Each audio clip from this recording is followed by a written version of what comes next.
तांबरधरं विष्णुं शशिवर्णं चतुर्भुजं प्रसन्नवदनं ध्यायेत् सर्वविघ्नोपशान्तयेत्। गुरुर्ब्रह्मा गुरुर्विष्णुः गुरुर्देवो महेश्वरः गुरुः साक्षात् परब्रह्म तस्मै श्रीगुरवे नमः। व्यासाय विष्णुरूपाय व्यासरूपाय विष्णवे नमो वै ब्रह्मनिधये वासिष्ठाय नमो नमः। वागर्धाविव संपृक्तौ वागर्धप्रतिपत्तये जगतः पितरौ वंदे पार्वती परमेश्वरौ। ఆస్తిక జనాన్ని ఉద్ధరించడానికి వేద విభాగం చేయడమే కాకుండా చక్కటి మార్గాన్ని అనుష్ఠించి ఈశ్వరుణ్ణి చేరుకోవడమే మనుష్య జన్మ యొక్క పరమ ప్రయోజనం కనుక దానికి కావలసినటువంటి విధి విధానాలను ఏర్పాటు చేసి మనస్సుని శుద్ధి చేయడానికి కావలసినటువంటి భగవత్ కథలతో కలిపి వ్యాస భగవానుడు మనకు అందించినటువంటి పురాణ రాజములలో ఒకటి శ్రీదేవి భాగవతం. అటువంటి దేవీ భాగవతంలో ప్రత్యేకించి అమ్మవారికి సంబంధించినటువంటి విషయాల వివరణ చేయబడ్డాయి కాబట్టి దానికి దేవీ భాగవతము అని పేరు. దేవి అంటే క్రీడించున్నది, ప్రకాశించున్నది అని రెండు అర్థాలు. ఆ తల్లి ఈ సర్వ జగత్తునందు చైతన్య స్వరూపిణి అయి ఉన్నది. ఆమె లేని ఈ జగత్తు లేదు. బంగారము లేకుండా నగలు ఎలా ఉండవో, నగలు లేకపోయినా బంగారం ఎలా ఉంటుందో అలా అమ్మవారు లేని జగత్తు ఉండదు. కానీ జగత్తు లేకుండా అమ్మవారు మాత్రం ఉంటుంది. ఆ కారణం చేత ఆవిడ సర్వ జగత్తు యందు అంతర్లీనమైనటువంటి చైతన్య స్వరూపిణి. అటువంటి చైతన్య స్వరూపిణి అయినటువంటి అమ్మవారికి సంబంధించిన విశేషములను వివరించినటువంటి పురాణము కనుక దీనికి దేవీ భాగవతము అని పేరు. ఆ తల్లియే శంకర భగవత్పాదుల సౌందర్య లహరి మాటల్లో చెప్పాలి అంటే మహామాయా విశ్వం భ్రమయసి పరబ్రహ్మ మహిషి. మహామాయాస్వరూపిణి అయి ఆ తల్లి ఒక్కొక్క నాడు ఇంద్రియముల యొక్క లౌల్యమునకు గురి అయ్యేటట్టుగా చేసి మళ్ళీ జన్మ పరంపరని పొందేటట్టు చేసి బ్రహ్మమును తెలియకుండానూ చెయ్యగలదు. ఆ తల్లి అనుగ్రహించిందా? పరబ్రహ్మము తెలిసేటట్టు చేసి ఇదే చిట్ట చివరి జన్మ చేసి ఈ శరీరం పడిపోవడమే ఆఖరి మరణంగా చెయ్యగలిగినటువంటి తల్లి. ఆ తల్లి స్థూల సూక్ష్మ పరతత్వ స్వరూపంగా ఉంటుంది అని పెద్దలు నిర్ధారణ చేశారు. స్థూల స్వరూపము అంటే మాంసనేత్రము చేత చూడడానికి వీలైన రీతిలో అమ్మవారిని ఈ రూపంలో మేము చూడకుండా ఉండలేమో అని ఆరాధన చేసి మిక్కిలిగా కోరినటువంటి భక్తుల యొక్క సౌలభ్యార్థం వేదాహమేతం పురుషం మహాంతం ఆదిత్యవర్ణం తమసస్తుపారే సర్వాణి రూపాణి విచిత్య ధీర నామాని కృత్వాభివదన్ యదాస్తే అని ఆ తల్లి ఒక అవతారాన్ని స్వీకరించింది, ఒక రూపంతో కనపడింది. అలా కనపడడానికి ప్రధానమైనటువంటి కారణమే అమ్మవారు ధర్మ సంస్థాపన చేయడానికి అవతార స్వీకారం చేస్తూ ఉంటుంది. అందుకే యదా యదా హి సాధూనాం దుఃఖం భవతి దానవ తదా తేషాంచ రక్షార్థం దేహం సంధారయామ్యహం అంటుంది. భగవద్గీతలో కృష్ణ భగవానుడు పరిత్రాణాయ సాధూనాం వినాశాయ చ దుష్కృతాం ధర్మ సంస్థాపనార్థాయ సంభవామి యుగే యుగే అన్నట్లే ఎప్పుడెప్పుడు సాధు పురుషులైనటువంటి వారు హింసింపబడతారో, ఎప్పుడెప్పుడు అధర్మము పెచ్చరిల్లుతుందో అప్పుడు సాధు పురుషులను అనుగ్రహించడానికి, అధర్మం పెచ్చు తిరిగిపోవడానికి కారణభూతులైనటువంటి వారిని నిగ్రహించడానికి నేను ఒక రూపాన్ని స్వీకరిస్తాను అని తల్లి ప్రతిజ్ఞ చేసింది. అలా మాంసనేత్రమునకు గోచరమై అనుష్ఠించడానికి వీలై ఒక ధ్యాన శ్లోకముతో కరచరణాదులతో మాంసనేత్రమునకు అంది ఆరాధ్యనీయమైనటువంటి తల్లి యొక్క స్వరూపాన్ని స్థూల స్వరూపము అని పిలుస్తారు. ఆ స్వరూపం షోడశోపచారముల చేత అర్చింపబడుతుంది. సూక్ష్మస్వరూపము బీజాక్షరముల చేత నిర్మింపబడి మంత్రస్వరూపమై ఉంటుంది. బీజాక్షరములు అన్నప్పుడు ఆ అక్షరమునందు శక్తి నిక్షిప్తమై ఉంటుంది. దాన్ని జపం చేసిన కొద్దీ ఆ అక్షరము విస్ఫోటనము చెంది ఆ శక్తి లోపల ప్రవహిస్తుంది. అందుకే వాటిని లెటర్స్ ప్రెగ్నెంట్ విత్ సౌండ్ అని పిలుస్తూ ఉంటారు. అటువంటి శక్తి కలిగినటువంటి బీజాక్షర స్వరూపంగా మంత్రస్వరూపంగా ఉండేటటువంటి తల్లికి సూక్ష్మస్వరూపము అని పేరు. వాక్కుకి మనస్సుకి అందకుండా కేవలం కారణతత్వంగా ప్రకాశిస్తూ అనుభవమునకు మాత్రమే అందేటటువంటి అద్వైత స్వరూపంగా నిలబడిపోయేటటువంటి తల్లి యొక్క స్వరూపం ఏదుందో దానిని పరతత్వ స్వరూపము అని పిలుస్తారు. వివిధ స్థాయిలలో ఉండేటటువంటి వారిని ఉద్ధరించడానికి ఆ తల్లి అనేకమైనటువంటి రూపములను పొందుతూ ఉంటుంది. అమ్మవారి ఆరాధన ఈనాటిది కాదు, భారతదేశంలో అనాదిగా వస్తున్నటువంటి ఆచారం. అన్నీ తెలుసున్నటువంటి వారు, వేదాంగములను చదువుకున్నటువంటి వారు అమ్మవారిని సంధ్యాస్వరూపిణి అయినటువంటి గాయత్రీ స్వరూపంగా ఆరాధన చేశారు. ఏమీ తెలియనటువంటి వారు అంకాలమ్మ, పోలేరమ్మ, మరిడమ్మ మొదలైనటువంటి పేర్లతో అమ్మవారికి ఉత్సవం చేశారు. ఎవరింట్లో ఏ ఉత్సవం జరిగినా, ఎవరింట పిల్లలు కలిగి వంశము వృద్ధిలోకి వచ్చి 10 మంది పిల్లలతో ఇల్లు సంతోషంగా ఉండాలన్నా అందరూ అర్చించేటటువంటి ఆ తల్లి యొక్క స్వరూపమే పెద్దింటమ్మ. పసుపు కుంకాలతో ఉండాలని కోరుకున్న వాళ్ళందరూ మొట్టమొదట అమ్మవారి స్వరూపాన్ని ఆరాధన చేసి పసుపు కుంకాలిచ్చేటటువంటి తల్లి పేరంటాలమ్మ. ఇలా ఏ పేర్లతో పిలిచినా ఆ తల్లి పేరు మీదే పూజలు జరుగుతుంటాయి. అసలు సనాతన ధర్మంలో కూడా మొట్టమొదటి నమస్కారం తల్లిదే. అందుకే మాతృదేవో భవ అని మనం పిలుస్తాం. అటువంటి తల్లి యొక్క వైభవాన్ని వివరించినటువంటి పురాణము దేవీ భాగవతము. దీనికి కర్త వ్యాస భగవానుడు. దీన్ని ప్రవచనం చేసినటువంటి మహాపురుషుడు శుకుడు.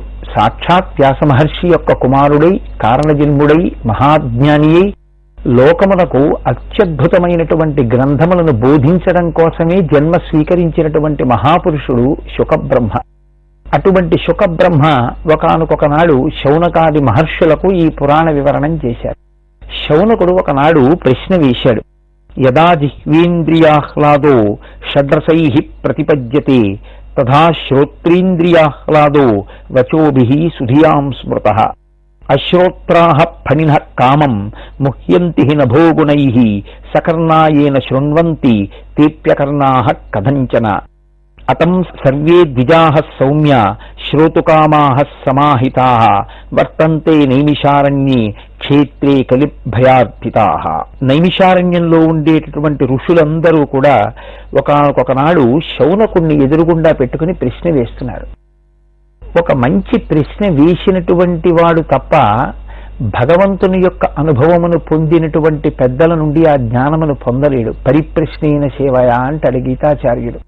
ఆ ప్రశ్న వెయ్యడంలో కూడా ఆర్తి ఉండాలి. ఆ ప్రశ్న వెయ్యడంలో కూడా తెలుసుకోవాలనేటటువంటి జిజ్ఞాస ఉండాలి. ఎంత అందమైనటువంటి రీతిలో ప్రశ్న వేశాడో చూడండి శౌనకుడు. యదా జిహ్వేంద్రియాహ్లాదో షడ్రసైః ప్రతిపద్యతే తథా శ్రోత్రేంద్రియాహ్లాదో వచోభిః సుధియాం స్మృతః. మనకి జిహ్వేంద్రియము అని ఒకటి ఉంది, నాలుక. అది షడ్రుచులను చెప్తూ ఉంటుంది. నాలుక ఉన్నటువంటి వాడు ఎప్పుడూ కూడా షడ్రుచులను తెలుసుకోవాలని, రుచులతో కూడినటువంటి పదార్థములను స్వీకరించాలని నిరంతరము కోరుకుంటుంటాడు. నాలుక ఈశ్వరుడు ఇచ్చినందుకు నాలుక చేత షడ్రుచులను అనుభవించాలనేటటువంటి ఉత్సుకత కలిగి ఉన్నట్లే భగవంతుడు మనుష్యునకు చెవులు కూడా ఇచ్చి తద్వారా పరిపూర్ణమైనటువంటి భగవంతుని యొక్క స్వరూపాన్ని వివరణ చేసేటటువంటి విశేషాల్ని పురాణ వాంగ్మయంలో, వేదంలో నిక్షిప్తం చేసినటువంటి కారణం చేత వాటిని కూడా విని భగవంతుని గురించి తెలుసుకోవాలనేటటువంటి ఆర్తి లేనినాడు వాడు ఇంద్రియ లౌల్యములకు లోనైన వాడే తప్ప భగవంతుణ్ణి స్మరించి భగవంతుడి గురించి తెలుసుకుందామనేటటువంటి పూనిక లేనటువంటి జీవితం ప్రయోజనాన్ని పొందుతుంది అని చెప్పడం కష్టం. కాబట్టి మాకు కేవలము రసేంద్రియము కాదు, మాకు శ్రోత్రేంద్రియము కూడా ఉంది, చెవులు కూడా ఉన్నాయి. మీరు మహానుభావులు, మీరు భగవంతుని గురించినటువంటి విశేషములు తెలిసినవారు, అనుభవించిన వారు. కాబట్టి మీరు గురుస్థానములో కూర్చుని చెప్పడానికి అర్హులు. మీ వంటి మహాపురుష సందర్శనము చేత మేము ఇవాళ పవిత్రులమయ్యాం. కాబట్టి మీరు మాకు భగవత్ కథ చెప్పవలసింది. చెవులు లేని ప్రాణులైనటువంటి పాములు కూడా ఆకాశగుణమైనటువంటి ఈ శబ్దాన్ని అనుభవించి ఆనందిస్తూ ఉంటాయి. అటువంటిది చెవులు కలిగినటువంటి మేము భగవత్ కథాశ్రవణమునందు ఎంతటి కుతూహలాన్ని పొంది ఉండాలి. మేమందరం నైమిషారణ్యమునందు ఉన్నవారం. ఇవాళ మా అదృష్టం కొద్దీ మీరు వచ్చారు. కాబట్టి ఓ సూతమహాముని, వ్యాస భగవానుడు ఏ శుకమహర్షికి ఈ దేవీ భాగవతాన్ని వివరించాడో దాన్ని మీరు తెలుసుకుని ఉన్నటువంటి వారు.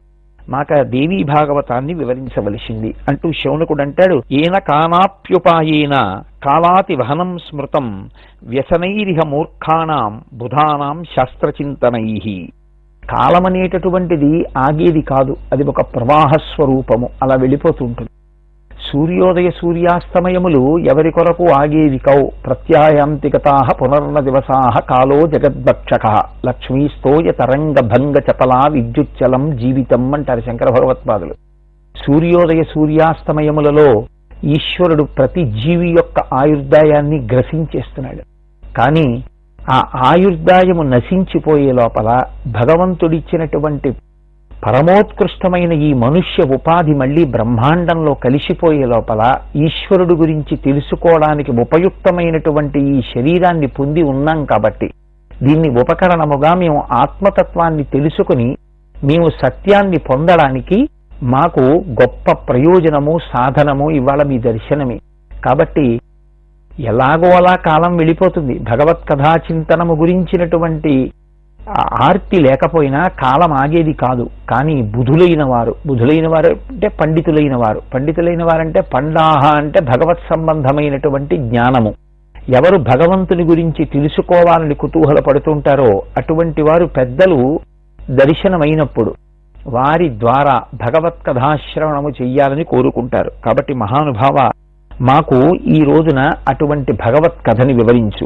దిక్సుధాం పిబతాం సూత ముక్తర్నైవ కదాచన పిబన్ భాగవతం సద్యో నరో ముచ్యేత్ సకంటాత్ సుధాపాని నిమిత్యం మత్కృతాః యజ్ఞాః సహస్రశః నశాంతిమధిగచ్ఛామః సూత సర్వాత్మనా వయం ఏవం సంసార చక్రేస్మిన్ భ్రమణం చ నిరంతరం. మేము ఈ సంసార చక్రమనందు నిరంతరము పరిభ్రమిస్తున్న వాళ్ళం. మళ్లీ పుట్టడం, మళ్లీ పడిపోవడం, మళ్లీ పుట్టడం, మళ్లీ పడిపోగంగా అదే పనిగా శరీరాన్ని స్వీకరించడం తప్ప మేము భగవంతుణ్ణి తెలుసుకుని మళ్లీ మళ్లీ పుట్టవలసినటువంటి అగత్యము నుంచి బయటపడగలిగినటువంటి స్థితికి ఎదగలేకపోతున్నాం. దిక్సుధాం పిబతాం సూత ముక్తిర్నైవ కదాచన. మేము అమృతపానము చేసి సాధించేది ఉంటుంది. అమృతపానం చేశాము అన్నటువంటి దేవతలు మాత్రమే సాధించారు. శంకర భగవత్పాదులు సౌందర్యలహరి చేస్తూ ఆ సుధాపానము అంటే ఎవరైతే అమృతపానము చేశారో వారు కూడా శరీరములను కాలగతి యందు విడిచిపెట్టిన వారే. కానీ అమ్మా, నీ భర్త అయినటువంటి పరమశివుడు మాత్రం ఆ అమృతాన్ని తాగకపోయినా హాలాహలాన్ని తాగినా ఆయన యొక్క శరీరము పడిపోలేదు అంటే తవ జనని తాటంక మహిమ అంటారు. సుధామప్యాస్వాద్య ప్రతిభయ జరా మృత్యుహరిణీం విపద్యంతే విశ్వే అని. అమ్మా, నీ యొక్క అనుగ్రహము చేత, నీవు భార్యవైన కారణం చేత, నీ మెడలో మంగళసూత్రమున్న కారణం చేత, నీ చెవి తాటంకములు సౌభాగ్య సూచనలై ఉన్న కారణం చేత తవ జనని తాటంక మహిమ. ఆ పరమశివుడు అమృతాన్ని సేవించకపోయినా హాలాహలాన్ని సేవించినా ఆయన శరీరం పడలేదమ్మా అంటారు. కాబట్టి సుధాపానం చేయడం వల్ల కలిసి వచ్చేదే ఉంది. మేము యజ్ఞయాగాదులు చేసి దాని వలన అమృతాన్ని స్వీకరించినా మాకు దాని వలన ఫలితం ఉండదు. భగవత్ కథ మాకు తెలిసి భగవంతుని గురించి తెలుసుకుని దాని వలన మేమెవరమో మాకు సత్యము అవగతమైతే అద్వైతానుభూతిని పొందిన నాడు మేము మళ్లీ పుట్టవలసినటువంటి అవసరం లేని పునర్జన్మ రాహిత్యమును పొందగలిగినటువంటి స్థితిని పొందుతాం. కాబట్టి మీరు మమ్మల్ని అనుగ్రహించి పునరపి జననం పునర్మరణం పునరపి జననీ జఠరే శయనం ఇహ సంసారే బహుదుస్తారే కృపయాపారే పాహిమురారే అంటారు శంకర భగవత్పాదుల సౌందర్యలహరిలో. అలా మళ్లీ పుట్టవలసిన అవసరం లేనటువంటి పునరావృత్తి రహిత శాశ్వత శివ సాయుధ్య స్థితి కొరకు మాకు దేవీ భాగవతం అనేటటువంటి ఈ పవిత్రమైన పురాణాన్ని ప్రవచనం చెయ్యవలసింది అని ఆనాడు సూత మహర్షిని వారు ప్రార్థన చేస్తే సూత మహర్షి ఒక మాట అంటారు. ధన్యోహమతి భాగ్యోహం పాలితోహం మహాత్మభిః యత్కృష్టం సుమహత్పుణ్యం పురాణం వేద విశ్రుతం తదహం సంప్రవక్ష్యామి సర్వశ్రుత్యర్థ సమ్మతం రహస్యం సర్వశాస్త్రాణామాగమానామనుత్తమం. ధన్యోహం అన్నాడాయన. భగవంతుని యొక్క విశేషములను తెలుసున్నవాడు ఒక బిందె నిండా నీరు పట్టినప్పుడు ఇంకా పట్టలేక బిందె నుండి నీరు కారిపోయినట్టు భగవంతుని గుణములను అనుభవించినటువంటి ఒక పరమ భక్తుడైనటువంటి వారు ఎప్పుడెప్పుడు ఎవరు భగవంతునికి సంబంధించినటువంటి విషయములను గురించి ప్రశ్న వేస్తారా అని ఆర్తి పొందిన వారై ఉంటారు. అలా ఎవరైనా ప్రశ్నించినదే తడవు. దూడ వచ్చి పొదుగులో 2 గుద్దులు గుద్దినంత మాత్రం చేత తన పాలను ఆవు తన శిరముల నుండి స్రవించినట్టు భగవత్ కథను తన నోటి నుంచి విడిచిపెట్టి ఎదురుగుండా ఉన్న వాళ్ళందరినీ పునీతుల్ని చేసి కురిసేసినటువంటి మేఘము ప్రత్యుపకారమును కోరకుండా కురియడమే తన ప్రయోజనం అన్నట్టు తెల్లనైపోయి ఏ కృతజ్ఞత కోరకుండా ఆకాశ మార్గములో వెళ్లిపోయినట్లు భగవత్ కథని వర్షించి ఏ విధమైనటువంటి ప్రతిఫలాన్ని కోరుకోకుండా వెళ్ళిపోయేటటువంటి మహాత్ములు లోకంలో అరుదుగా దొరుకుతారు. అటువంటి మహాత్ముడవు నువ్వు. కాబట్టి సుత మహర్షి మాకు ఆ దేవీ భాగవత కథని ప్రవచనం చెయ్యవలసింది అని అడిగితే ఆయన ధన్యోహమతి, నేను ఎంత సంతోషం, నేను ధన్యుడనయ్యానన్నాడు. భగవత్కథ చెప్పడంలో ఉండవలసినటువంటి అనురక్తిని దేవీ భాగవతంలో ఆవిష్కరిస్తున్నారు. సంహృత్య కల్ప సమయే రమతే తథైకా బ్రహ్మా సృజచ్చఖిలమేతద్వితి ప్రసిద్ధం విష్ణోస్తు నాభికమలే కిల తస్య జన్మ విష్ణుస్తు శేషశయనే స్వపితీతి కాలే ఏకార్ణవస్య సలిలం రసరూపమేవ ఏ సర్వభూత విషయే కిల శక్తి రూపా తాం సర్వభూత జననీం శరణం గతోస్మి అంటాడు. ఆ మహానుభావుడు సూతుడు దేవీ భాగవత ప్రవచనాన్ని చేసినప్పుడు అన్నటువంటి మాటల్ని మనకి వివరణ చేస్తున్నారు. ఆ సూత మహర్షి అన్నారు, ఈ బ్రహ్మాండములన్నీ ఉత్పత్తి అవడానికి ముందు లోకములన్నీ లయమైపోయినప్పుడు ఒక పెద్ద నీటి కయ్య ఒక్కటి మిగిలింది. ఆ మహాసముద్రమునందు శ్రీ మహావిష్ణువు పవళించి ఉన్నారు. ఆ శ్రీ మహావిష్ణువు స్వతంత్రుడు కాడు, ఆయన ఒక శేషశయనం మీద పడుకున్నాడు. ఆ శేషశయనం మీద పడుకున్నటువంటి శ్రీ మహావిష్ణువు యొక్క నాభికమలము నుండి సృజింపబడినటువంటి చతుర్ముఖ బ్రహ్మగారు లోకములన్నింటినీ సృజించిన వాడైనప్పటికీ ఆయన స్వతంత్రుడు కాడు. ఎందుచేతనంటే ఆయన విష్ణువు యొక్క నాభికమలంలోంచి వచ్చారు. ఆ విష్ణువు శేషశయనం మీద పడుకున్నారు. ఆ శేషశయనం అనంతమైనటువంటి సాగర జలముల యందు తేలియాడుతోంది.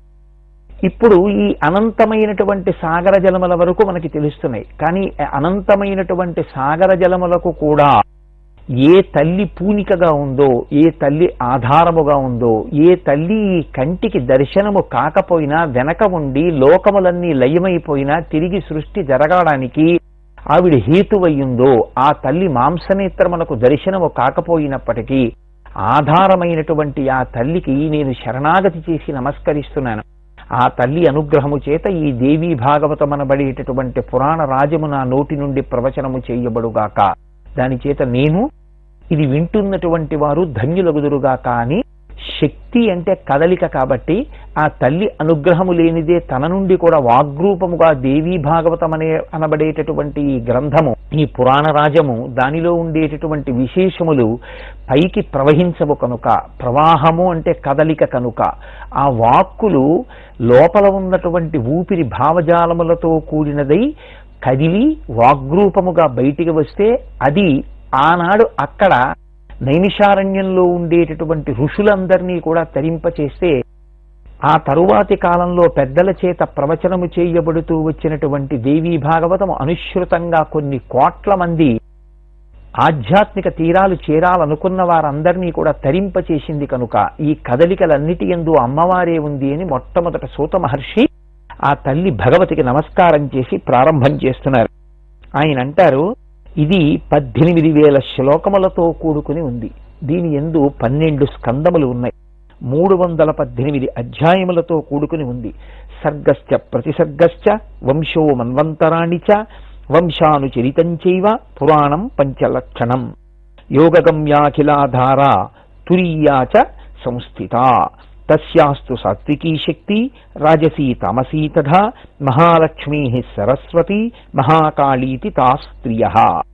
ఆయన అంటారు, ఈ దేవీ భాగవతమునందు సర్గశ్చ ప్రతిసర్గశ్చ వంశో మన్వంతరాణి చ వంశానుచరితంచైవ పురాణం పంచలక్షణం. ఈ దేవీ భాగవతము ఎటువంటి స్వరూపముతో రచన చేయబడినది అన్న దాని గురించి మొట్టమొదట సూత మహర్షి వివరణ చేస్తున్నారు.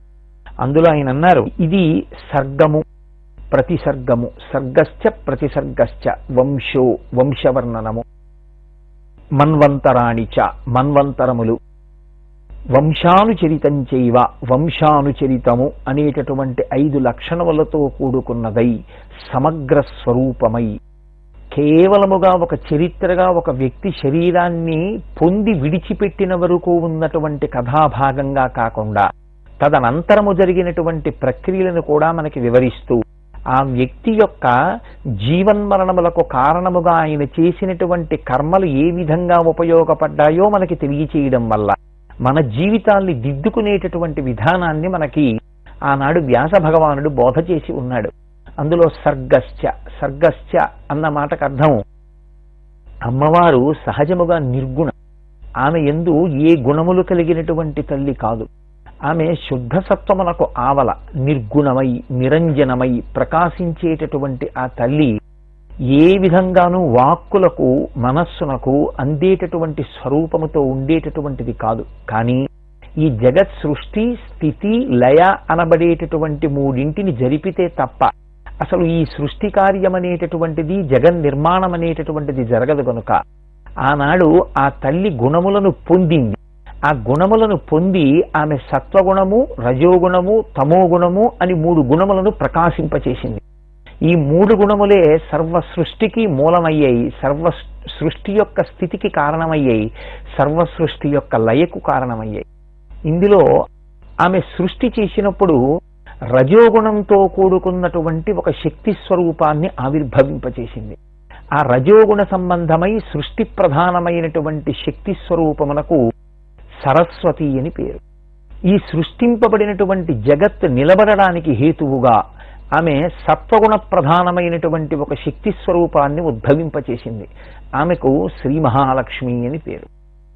ఈ ఉద్భవించినటువంటి జగత్తు, కొంతకాలం నిలబడినటువంటి జగత్తు మళ్ళీ యథారూపమును పొంది లయమైపోయేటట్టుగా లయం చెయ్యడానికి కావలసినటువంటి శక్తిని ఒకరి యందు ప్రచోదనం చేసి ఒక స్వరూపాన్ని సృజించింది. దానికి మహాకాళీ స్వరూపము అని పేరు. ఇప్పుడు ఆమె సత్వ రజ తమో గుణములతో శ్రీ మహాలక్ష్మి, శ్రీ మహాసరస్వతి, శ్రీ మహాకాళి అనబడేటటువంటి 3 స్వరూపములను సృజించింది. ఈ 3 స్వరూపములను సృజించినటువంటి నిర్గుణ అయినటువంటి ఆ జగన్మాత మళ్ళీ ఈ 3 స్వరూపములను ప్రయోజనమును అందించుట కొరకు 3 వ్యక్తులను సృజించి వాళ్ళని పుంస్వరూపముగా పేరు పెట్టి పిలుస్తూ వారి యందు ఈ శక్తులు కలిసి జగత్తుకు ప్రయోజనం అందేటట్టుగా చేసింది. దీన్ని సర్గము అంటారు, శక్తి సృష్టిని.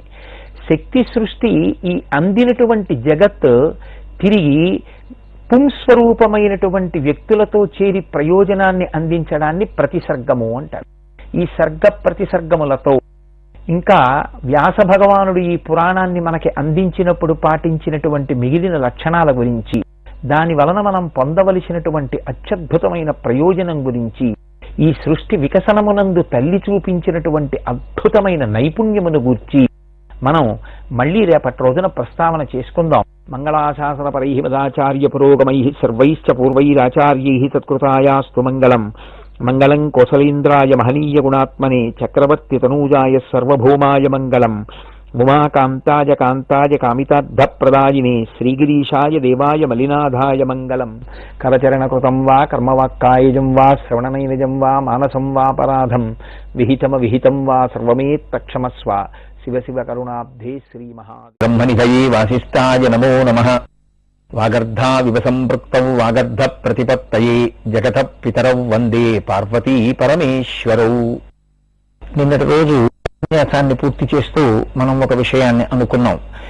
మనుష్య జన్మయందు ఒక ప్రత్యేకత ఉన్నది అని అంటున్నాడు సూత భగవానుడు. ఆయన అన్నాడు 84 లక్షల జీవరాశులు ఈ భూమి మీద ఉన్నాయి.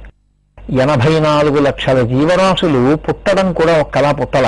జరాయుజములు, అండజములు, స్వేదజములు, ఉద్భుజములు అని 4గా పుట్టాయి. జరాయుజములు అంటే మావితో పుడుతున్నాయి, అండజములు అంటే గుడ్డులోంచి పుడుతున్నాయి, ఉద్భుజములు అంటే భూమిని చీల్చుకుని పుడుతున్నాయి, చెట్లు మొదలైనవి, స్వేదజములు అంటే చెమటలోంచి పుడుతున్నాయి, పేలువు మొదలైనవి.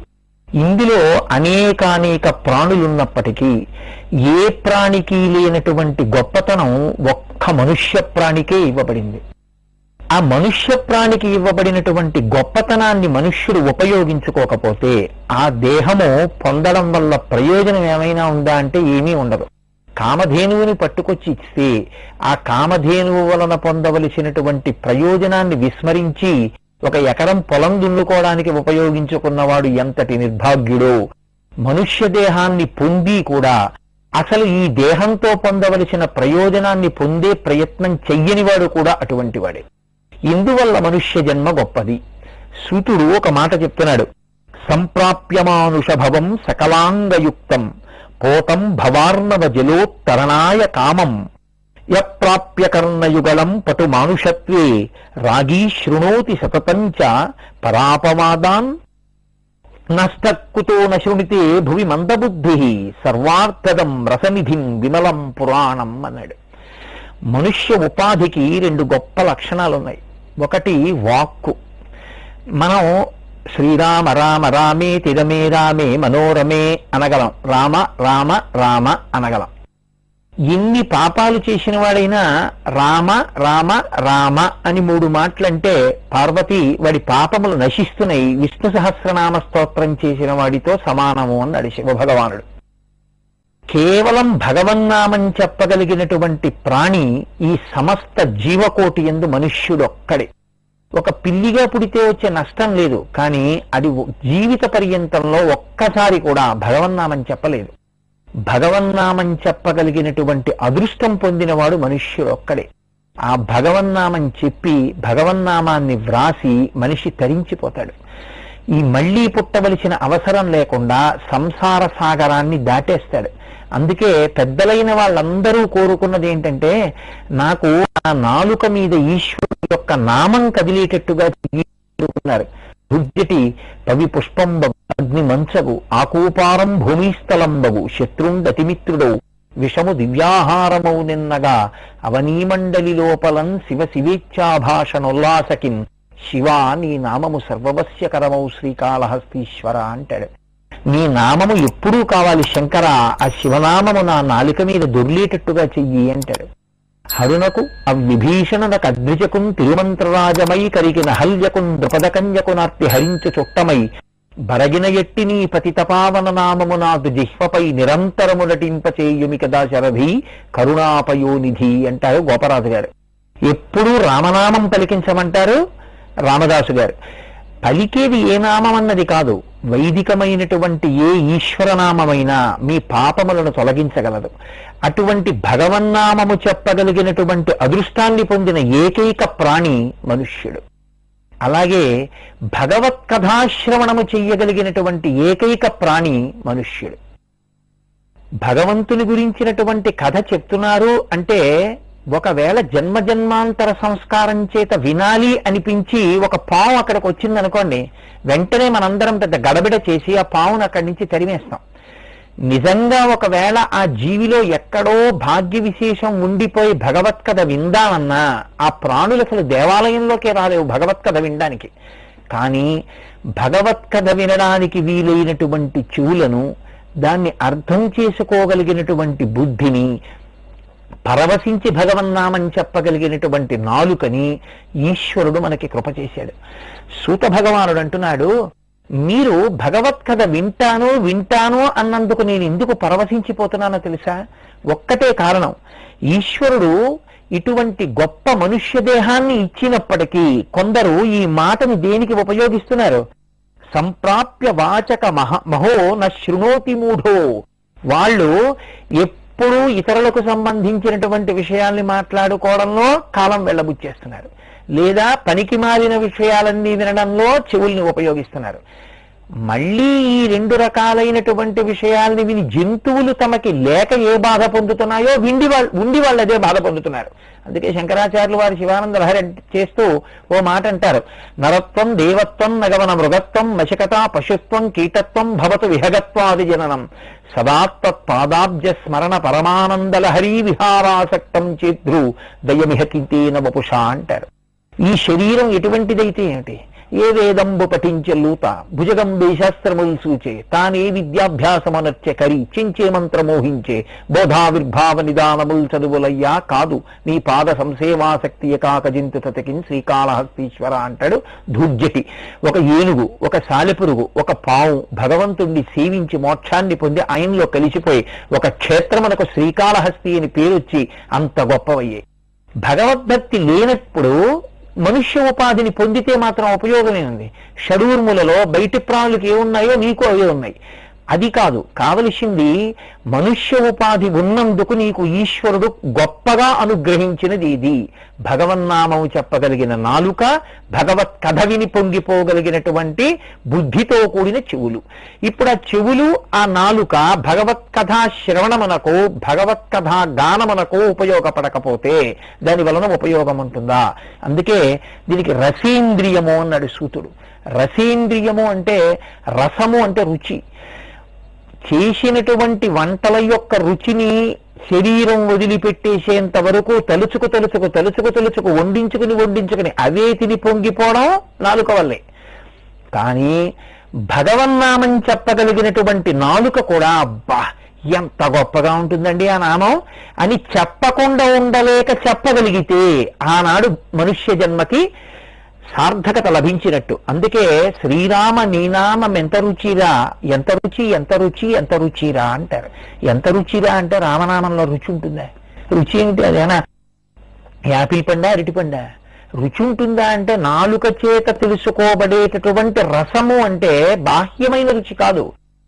నిన్ను ఉద్ధరించడానికి ఈశ్వరుడు నీకు ఇంత గొప్ప అవయవాలను ఇచ్చాడనేటటువంటి పొంగు నీలో కలగడం వల్ల భగవన్నామం చెప్పకుండా ఉండలేక ఆనందంతో నువ్వు కీర్తన చేసినప్పుడు నీ నాలుక నీకు ఉపయోగపడినప్పుడు పొందినటువంటి రుచి లోపల నుంచి పైకొచ్చిన సంతోషరసాన్ని పొందడానికి కారణమైంది.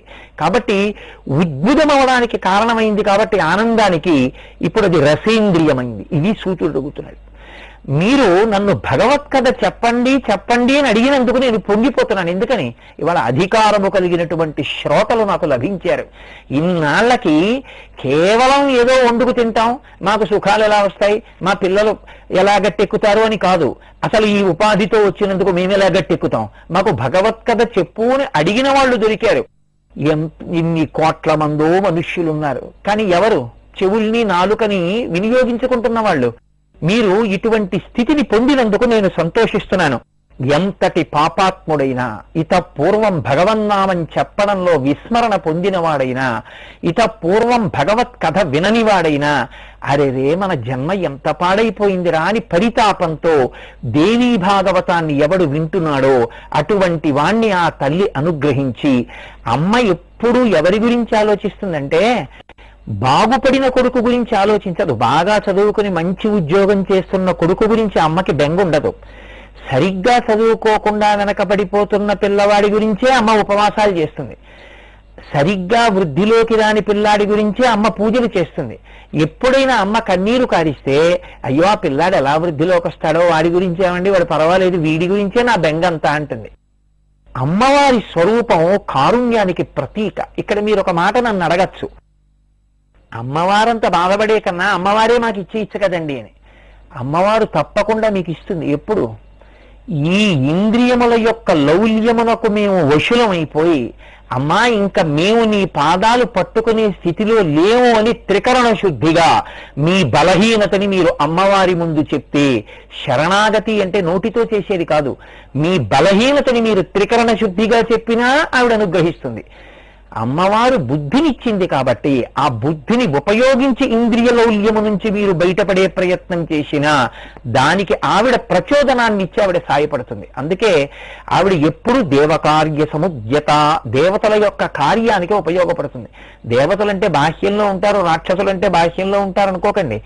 కామక్రోధశ్చ లోభశ్చ దేహే తిష్టంతి తస్కరాహ జ్ఞానరత్నాపహారాయ తస్మాత్ జాగ్రత్త జాగ్రత్త అంటారు శంకర భగవత్పాదులు. కామక్రోధ లోభ మద మోహమాత్సర్యములు లోపలే ఉంటాయి. నాకు కోపం వచ్చిందండి అంటాడు. నాకు కోపం వచ్చిందండి అనడానికి కోపం ఎక్కడి నుంచి వస్తుంది? ఎక్కడి నుంచో రాదు. నీలో ఉన్న కోపమే పైకి వచ్చింది. నీలో ఉన్న కోపం పైకి రాకుండా ఉండాలి అంటే అశిధారావ్రతం ఎప్పుడూ జాగ్రత్తగా ఉండాలి. ఎప్పుడూ జాగ్రత్తగా నీ కోపాన్ని నువ్వు పరిశీలనం చేసుకోవాలనేటటువంటి నీ ప్రయత్నం దేవతా లక్షణం. పైన వచ్చి పడి నిన్ను పాడి చేద్దాం అనుకోవడం రాక్షస లక్షణం. రాక్షసి కోపం. దేవతలు కోపాన్ని నిగ్రహించుకోగలిగినటువంటి శక్తి మీ యందు ఉండడం. మీరు కోపం తగ్గించుకుందామని ప్రయత్నం మొదలు పెట్టగానే అమ్మవారి అనుగ్రహం కలిగినట్లు మీరసలు అమ్మవారి యొక్క పాదములు పట్టుకుందామని ప్రయత్నం మొదలు పెడితే ఆవిడే ధియోయోన ప్రచోదయాత్, మీ బుద్ధిని ప్రచోదనం చేసి తన పాదములు పట్టుకునేటట్టుగా చెయ్యగలిగినటువంటి శక్తి స్వరూపిణి, మీ యందు ఆ కదలికలను తేగలిగినటువంటి తల్లి. ఆ తల్లి లేకపోతే కదలిక అన్నది సంభవమే కాదు. అందుకే శంకర భగవత్పాదులు సౌందర్యలహరి చేస్తూ శివశక్త్యాయుక్తో యది భవతి శక్త ప్రభవితుం నచే దేవం దేవో నఖలు కుశల స్పందితుమపి అతస్వామారాధ్యాం హరిహర విరించాదిభిరతి ప్రణంతుం స్తుతుం వా కథమకృత పుణ్య ప్రభవతి అంటారు. అమ్మా, గతంలో ఎక్కడో ఏదో పుణ్యం చేయకపోతే ఈనాడు నీ పాదముల వంక చూద్దామనిపిస్తుందా? ప్రణంతుం, ఒక్కసారి నమస్కారం చెయ్యాలి అంటే రెండు చేతులు ఇలా కలవాలి. ఎంతమందినో చూసి తలిలా ఆడిస్తాడు. అంతవాణ్ణి నేను నమస్కారం చేయడం ఏమిటి అంటాడు. అలా కాదని 5 జ్ఞానేంద్రియాల్ని 5 కర్మేంద్రియాల్ని బుద్ధిస్థానమైన తలని 11ంటిని మీ పాదముల దగ్గర న్యాసం చేస్తున్నాను అని వంగగలిగినటువంటి బుద్ధి లోపల ఉండాలి అంటే అదేం సామాన్యమైనటువంటి విషయం కాదు. అంతటి మహానుభావుడైనటువంటి భీష్ముడు సంతతము నమస్కరిస్తూ ఉండేవాడు. జలజాతెచ్చను తోడి తెచ్చితివి నా సందేశముని చెప్పి నను నిలువం పెట్టితివి నీ కృపను బ్రతికితిన్ నీకన్న పుణ్యాత్మకుల్ కలరే దీనికి నీకున్ ప్రత్యుపకృతిం చేయంగ నేనేరా అంజలి ఘటించద భూసురాన్వయమణి సద్బంధు చింతామణి అంటుంది రుక్మిణీదేవి. నేనేం చెయ్యగలనయ్యా గురువుకి, నాకు ఈశ్వరుణ్ణి అందించిన వాడివి, నీకు తిరిగి ప్రత్యుపకారం చేయడం కుదురుతుందా? 2 చేతులు కలిపి శిరస్సును ఉంచి నీ పాదముల దగ్గర నమస్కారం చేస్తున్నానయ్యా. అంజలి ఘటించద భూసురాన్వయమణి సద్బంధు చింతామణి అంటుంది. అటువంటి వినయం రావాలన్నా అమ్మవారి అనుగ్రహం ఉండాలి. ఆవిడ కదలిక ఉంటే తప్ప లోపల కదలికలు సరైనవి కావు. లోపల సరైన కదలికలు లేకపోతే బాహ్యంలో కదలికలు సరైన ఉండవు. ఒక ఆయన ఎప్పుడు దేవాలయం వైపు కదులుతాడు, ఒక ఆయన ఎప్పుడు దురభ్యాసం వైపు కదులుతాడు. ఎందుకు వచ్చింది? ఏ భగవతి పాదములు పట్టుకోలేదో నీకు బుద్ధి ఇచ్చినా దానివల్ల పాడవుతున్నావు. ఒక్కసారి అమ్మవారి వంక చూడు. అమ్మవారు నీ వంక చూసి నిన్ను పట్టుకోవడానికి సిద్ధంగా ఉంది. నువ్వు నిగ్రహించుకోలేకపోతే అది తల్లికి చెప్పుకో. నువ్వు ఉన్నత పదంలోకి వచ్చి బుద్ధితో ప్రకాశించి మంచి స్థితిని పొందాలనుకుంటే అమ్మవారి అనుగ్రహం కోరుకో. ఈ 2 మనకి శాస్త్రంలో చెప్పబడ్డాయి. దయాస్వరూపిణి అయినటువంటి తల్లి ఎప్పుడూ మనని సన్మార్గంలో ప్రవర్తింప చేయాలనే తాపత్రయపడుతూ ఉంటుంది. అటువంటి అమ్మవారి యొక్క అనుగ్రహ విశేషాన్ని వివరణ చేసినటువంటి పురాణం కనుక ఇది దేవీ భాగవతం అయ్యా. ఎంత పాపాత్ముడైనా ఆ తల్లి గురించి వింటే అన్ని పాపములు నశించి అమ్మవారి అనుగ్రహం పొందుతాడు. జీవితంలో దేవీ భాగవతం వినలేదు అని చెప్పుకోవడం, దేవీ భాగవతం చదువుకోకపోవడం అటువంటి కన్నతల్లి యొక్క ప్రేమని జారవిడుచుకోవడం కాదా? కాబట్టి మీరు ధన్యాత్ములు. నన్ను ఇంత మంచి కోరిక కోరారు, తప్పకుండా మీకు దేవీ భాగవత వివరణ చేస్తాను అంటున్నాడు సూత భగవానుడు. అని ఆయన అమ్మవారు పైకి కనపడకుండా వెనక ఉండి ఈ లోకాన్నంతటినీ సృష్టి స్థితి లయ అన్న పేరుతో సాత్విక శక్తి చేత, రాజసిక శక్తి చేత, తామసిక శక్తి చేత ఈ లోకాన్ని నిర్వహించేటటువంటి అత్యద్భుతమైనటువంటి తీరుని వివరణ చెయ్యడానికి హయగ్రీవోత్పత్తి అనేటటువంటి ఒక ప్రకరణాన్ని మనకి అందించే ప్రయత్నాన్ని చేస్తున్నాడు సుత మహర్షి. మీరు అవధరించండి. కదాచిద్దారుణం యుద్ధం కృత్వాదేవ సనాతనః 10 వర్ష సహస్రాణి పరిశ్రాంతో జనార్దనః సమే దేశే శుభే స్థానే కృత్వా పద్మాసనం విభో ఆవలంబ్య ధనుః సద్యం కంఠే దేశే ధరాస్థితం అన్నారు. ఒకానొకప్పుడు రాక్షసులందరితోటి యుద్ధం చేశాడు విష్ణు భగవానుడు. యుద్ధం చేసింది ఎన్నాళ్ళు చేశారట? ఆ యుద్ధం 10 వర్ష సహస్రాణి పరిశ్రాంతో జనార్దనః 10,000 సంవత్సరములు యుద్ధం చేశాడు. ఇక్కడే మీరు ఒక విషయాన్ని జాగ్రత్తగా పట్టుకోవాలి. 10,000 సంవత్సరములు యుద్ధం చేశాడు అంటే యుద్ధం చేయడం సరదాగా ఉండి యుద్ధం చేస్తాడా? యుద్ధం చేయడానికి సరదా ఉన్నవాడు ఓడుంటాడు. ఆ సరదా ఉండి లోకాన్ని పాడు చేస్తున్న వాడిని నిగ్రహించడానికి యుద్ధం చేసేవాడై విష్ణు భగవానుడు ఉంటాడు. అది కదలికే, ఇది కదలికే. 10,000 సంవత్సరములు విష్ణువుతో పోరాడడం అంటే అవతలవాడు ఎంత శక్తివంతుడై ఉండాలి. ఆయన ఒక్కసారి సుదర్శన చక్రాన్ని ప్రయోగిస్తేనే కొన్ని లక్షల మంది రాక్షసులు తెగటారిపోతారే, అటువంటిది విష్ణువుతో ఒక రాక్షసుడు 10,000 సంవత్సరములు పోరాడాడంటే ఎంత శక్తివంతుడై ఉండాలి. ఇప్పుడు శక్తి అన్న మాట ఎక్కడ ఉన్నా ఆవిడే అని నేను చెప్పాను మీకు. శక్తి అంటే కదలిక. శక్తి అంటే ఆదిశక్తి, అన్ని శక్తులకు ప్రధానమైన శక్తి. అందుకే దుర్గా సప్తశతి చేస్తే అన్ని కదలికలకి ఆవిడే ఆధారం అని చెప్తాం. యాదేవి సర్వభూతేషు శక్తి రూపేణ సంస్థిత నమస్తస్యై నమస్తస్యై నమస్తస్యై నమో నమః. యాదేవి సర్వభూతేషు లజ్జారూపేణ సంస్థిత నమస్తస్యై నమస్తస్యై నమస్తస్యై నమో నమః. యాదేవి సర్వభూతేషు క్షుదారూపేణ సంస్థిత నమస్తస్యై నమస్తస్యై నమస్తస్యై నమో నమః. ఏ తల్లి నువ్వు అన్నం తినకుండా తిరుగుతుంటే అయ్యో నీ శరీరంలో ఉన్నటువంటి ఓపిక తగ్గిపోతోంది, దీనిలో కొంచెం పదార్థాన్ని పడేస్తే నేను పచనం చేసి ఇందులో ఉన్నటువంటి సారాన్ని మళ్ళీ నీకు శక్తిగా అందిస్తానని ఆకలిగా లోపల మంట పుట్టించి చెప్తోందో ఆ తల్లి క్షుధ. ఆకలి రూపంలో నీ శరీరమును ఆవహించి ఉన్నటువంటి ఆ తల్లికి నమస్కారం అన్నాడు మార్కండేయుడు. ఆ తల్లి క్షుధారూపంలో ఆవిడే ఉంది, శక్తి రూపంలో ఆవిడే ఉంది, కదలికలుగా ఆవిడే ఉంది, నిద్రగా ఆవిడే ఉంది, లజ్జగా ఆవిడే ఉంది, అన్ని రూపములుగా ఆ తల్లి ఉంది. ఉన్నప్పుడు ఈ లోకములను పీడించడానికి విష్ణు భగవానుడితో 10,000 సంవత్సరములు పోరాడగలిగినటువంటి శక్తి పొందినటువంటి రాక్షసుడి యొక్క శక్తి కూడా ఎక్కడి నుంచి వచ్చి ఉండాలి? అమ్మవారిలోంచే వచ్చి ఉండాలి. బాత్రూంలో పంపు పని చేసినా, వంటశాలలో పంపు పని చేసినా, వాష్ బేసిన్ లో వరండాలో ఉన్న పంపు పని చేసినా అన్ని పంపుల్లోంచి నీళ్లు రావడానికి ఓవర్ హెడ్ వాటర్ ట్యాంక్ లో నీళ్లు ఉండాలి. ఓవర్ హెడ్ వాటర్ ట్యాంక్ లో నీళ్లు అయిపోతే ఒక పంపులో రావడం ఇంకో పంపులో రాకపోవడం ఉండదు, అన్ని పంపుల్లో నీళ్లు అయిపోతాయి. 10,000 సంవత్సరములు యుద్ధం చెయ్యగలిగిన రాక్షసుడితో యుద్ధం చెయ్యడానికి కావలసిన శక్తి విష్ణు భగవానుడికున్నా అమ్మవారి అనుగ్రహమే. 10,000 సంవత్సరములు విష్ణు భగవానుడితో పోరాడగలిగినటువంటి శక్తి రాక్షసుల యందున్నా అమ్మవారి అనుగ్రహమే. కానీ అమ్మవారి అనుగ్రహంతో శక్తి పొందినప్పటికీ లోకాల్ని పాడు చెయ్యడానికి ఉపయోగించుకున్నవాడు ఒకడు, లోకములను రక్షించడానికి ఆ బలాన్ని వాడుకున్నవాడు ఒకడు. ఇది ఆయన భగవానుడై నిలబడ్డాడు. అందుకే ఆయన్ని స్థితికారుడు అంటారు. స్థితికారుడు అంటే ధర్మము లోకమునందు నిలబడేటట్టుగా చేసేటటువంటి వాడు, దానికి స్థితికారుడని పేరు.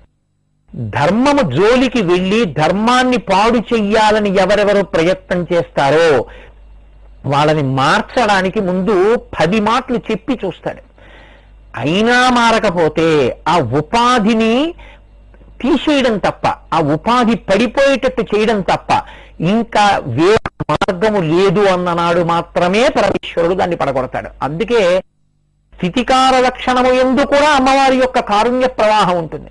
రామచంద్రమూర్తి రావణ సంహారము కేవలముగా వెళ్లి బ్రహ్మాస్త్ర ప్రయోగం చేసి చంపలేదు. అంగద రాయబారం పంపారు, హనుమతో రాయబారం పంపించారు. తాను యుద్ధభూమిలో నిలబడి ఇవాళ నువ్వు బడలిపోయావు, వెళ్ళి విశ్రాంతి తీసుకుని రేపు రా అన్నారు. రథం పడిపోయింది, ధనస్సు పడిపోయింది, తన వాళ్ళన్న వాళ్ళందరూ మరణించారు, కొడుకులు పోయారు, తమ్ముళ్ళందరూ పోయారు, సైన్యం పోయింది, నేడు పోయి రేపు రా అని రామచంద్రమూర్తి అన్నప్పుడు రావణాసురుడు 4 మైళ్ళు నడిచి తిరిగి అంతఃపురానికి వెళ్లకుండా 10 అడుగులు ముందుకి నడిచి రామచంద్రమూర్తి పాదాల మీద పడిపోయి ఉంటే వాడు కృతార్థుడైపోయి ఉండేవాడు. వాడి బుద్ధి బాగులేనప్పుడు, అంత అవకాశం ఇచ్చినా మారనప్పుడు, వదిలిపెడితే లోకాన్ని పాడు చేయడం వినా వాడి వల్ల ఉపయోగం లేనప్పుడు, మన ఒంటిలో పుట్టిన సెగ్గెడ్డైనంత మాత్రం చేత అయ్యో నా ఒంట్లో పుట్టిన సెగ్గెడ్డని ప్రేమతో చూస్తామా, డాక్టర్తో కోయించేస్తామా? కోయించినట్టు ఈశ్వరుడిదైనటువంటి ఈ లోకంలోనే సెగ్గెడ్డలా పుట్టి లోకాన్ని బాధ పెడుతున్నటువంటి రాక్షసుని యొక్క శరీరాన్ని పడగొట్టడం వినా మార్గం లేనప్పుడు అలా ఉపాధిని పడగొట్టి ఇంకా తప్పు చెయ్యకుండా అతన్ని రక్షించడం కోసం పరమేశ్వరుడు పడగొడతాడు.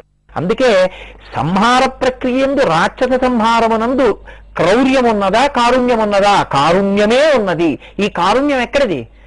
దయాస్వరూపిణి అయినటువంటి భగవతి జగన్మాత యొక్క దయ సృష్టి కార్యమునందు, స్థితి కార్యమునందు, లయ కార్యమునందు కూడా ప్రకాశిస్తుంటుంది.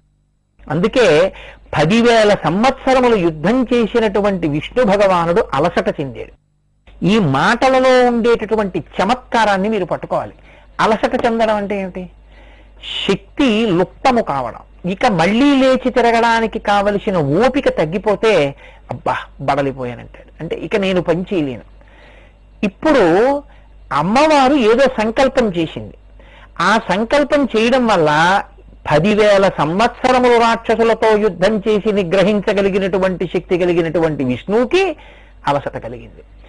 అంటే ఇప్పుడు ఆవిడ శక్తినిచ్చి రాక్షస సంహారం చేసింది, శక్తి తీసి రాక్షస సంహారమే చేయిస్తుంది. ఎందుకంటే ఆయన స్థితికారుడు, ఆయన శక్తి సత్వగుణ స్వరూపిణి అయినటువంటి లక్ష్మి. కాబట్టి ఇప్పుడు ఆయన ఎప్పుడూ చేసేది ధర్మాన్ని రక్షించడం, ఆయన ఎందు శక్తిని ఉంచాలి. మరి ఇప్పుడు శక్తిని ఎందుకు తీసేసింది అంటే ఒక్కొక్కప్పుడు శక్తినిచ్చి ఉపయోగం, ఒక్కొక్కప్పుడు శక్తిని తీసేసి కూడా ఉపయోగం ఉంటుంది. మీరు చూడండి, ఫ్యాక్టరీ బాగా పనిచేస్తుంటుంది, అందులో ఉన్న యంత్రాలన్నీ చాలా బాగా పనిచేస్తుంటాయి, అయినా కూడా ఫ్యాక్టరీ షట్ డౌన్ అంటారు. అంటే ఒకరోజు ఫ్యాక్టరీలో ఉన్న యంత్రాలన్నింటినీ ఆపేస్తారు. ఎందుకు ఆపేస్తారు అంటే పనిచేసి ఘర్షణకి లోనైనటువంటి యంత్రం ఒకరోజు పని ఆపు చేసి విరామం ఇవ్వకపోతే దాని జీవనకాలం దెబ్బతింటుంది. కాబట్టి శక్తిని ఇంకా ఉంచాలి అంటే ప్రయత్నపూర్వకంగా ఒకరోజు ఆపాలి. ఒక ఫ్యాక్టరీ షట్ డౌన్లో ఫ్యాక్టరీ యొక్క జీవిత కాలాన్ని పెంచినట్టు నిరంతరంగా పనిచేసేటటువంటి జీర్ణ ప్రక్రియకి విశ్రాంతినిచ్చి అది ఇంకా బాగా పనిచేసేటట్టు చేయడానికి ఉపవాసం చేయించినట్టు విష్ణు భగవానుడికి అలసట కల్పించి అమ్మవారు ఏదో ఒక మహోత్కృష్టమైన ప్రయోజనాన్ని సాధించబోతోంది. ఇది ప్రకటంగా ఆవిడ పైకొచ్చి చెప్తుందా? చెప్పదు. ఎందుకని? ఆమె నిర్గుణ స్వరూప, ఆమె తెర వెనక ఉంటుంది. మీతో మనవి చేశాను, ఫ్యాన్ తిరగడం కనపడుతుంది, లైట్ వెలగడం కనపడుతుంది, మైక్ బాగా గట్టిగా మాట్లాడేటట్టు చెయ్యగలిగినటువంటి శక్తి కనపడుతుంది, కానీ వాటిలో ప్రవహిస్తున్నటువంటి విద్యుత్ కనపడదు. అలాగే స్థితికారుడైన విష్ణువు చేత ఇప్పుడు అలసట పొందేటట్టుగా చేసిన శక్తి స్వరూపం ఎవరో కూడా మన కంటికి కనపడదు. కానీ అలసట పొందినటువంటి విష్ణు భగవానుడు అబ్బా నాకు చాలా బడలికగా ఉంది, కాసేపు విశ్రాంతి తీసుకుంటానన్నాడు. అలసట పొందినటువంటి వ్యక్తి విశ్రాంతి తీసుకుంటే శక్తిని పొందుతాడు. కాబట్టి ఇప్పుడు ఆయనకి విశ్రాంతి అంటే మనకి నిద్రలో ఎలా అయితే అవయవములన్నీ ఇంద్రియములన్నీ శక్తిని పొందుతాయో అలా ఆయన కూడా నిద్రని పొందాడు. నిద్రని పొందడం అన్న మాటకి మీరు రహస్యం చూడాలి. నేను నిద్రపోతానా, నిద్ర నాకు వస్తుందా? నేను నిద్రపోవడం కుదరదు, పడుకున్న వాళ్ళు నిద్ర పట్టకపోవచ్చు, నిద్ర నన్ను పొందాలి. అంటే అమ్మవారే నిద్రారూపంతో విష్ణువుని పొందింది. దీని వెనక చమత్కారం ఏమిటో, దీని వల్ల జరగబోయేటటువంటి గొప్ప ప్రయోజనం ఏమిటో, ఎందుకు విష్ణు భగవానుడు అలా విశ్రాంతి తీసుకున్నాడో రేపటి రోజున మీరు ఈ కథలో ఉండేటటువంటి గమ్మత్తుని విని తరించెదరుగాక. మంగళాశాసనపరై మదాచార్య పురోగమై సర్వైశ్చ పూర్వైరాచార్యై సత్కృతాయాస్తు మంగళం. మంగళం కోసలేంద్రాయ మహనీయ గుణాత్మనే చక్రవర్తి తనూజాయ సార్వభౌమాయ మంగళం. ఉమాకాంతాయ కాంతాయ కామితార్థ ప్రదాయినే శ్రీగిరీశాయ దేవాయ మల్లినాథాయ మంగళం. సర్వం శ్రీ ఉమామహేశ్వర పరబ్రహ్మ.